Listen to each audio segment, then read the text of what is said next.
આજકાલ ટાળ પડવાથી છુટકારો મેળવવા માટે હેર ટ્રાન્સપ્લાન્ટનો ટ્રેન્ડ વધ્યો છે।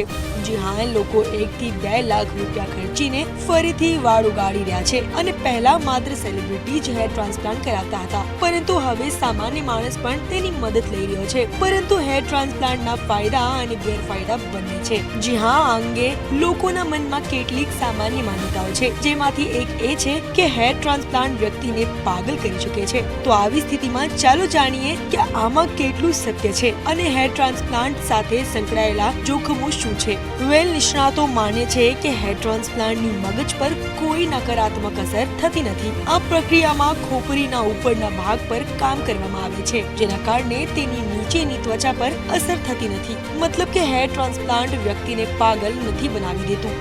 એક્સપર્ટનું કહેવું છે કે હેર ટ્રાન્સપ્લાન્ટ પછી વાળ ખૂબ જ ઝડપથી ખરવા લાગે છે। જો કે આમાં કોઈ ગભરાટ ન હોવું જોઈએ, કારણ કે સારવાર કેટલાક લોકોને અનુકૂળ આવે છે અને અન્યમાં તેની આડઅસર થઈ શકે છે। આ પછી કેટલીક વાર ત્વચાને નુકસાન થવાને કારણે ટ્રાન્સપ્લાન્ટ યોગ્ય રીતે થતું નથી। વાળ લગાવ્યા પછી માથામાં સોજો આવી શકે છે, જેની અસર માથા અને આંખો પર દેખાઈ શકે છે। હેર ટ્રાન્સપ્લાન્ટને કારણે વાળના મૂળને નુકસાન થઈ શકે છે। માથાની ચામડી અંદરની તરફ ડૂબી શકે છે।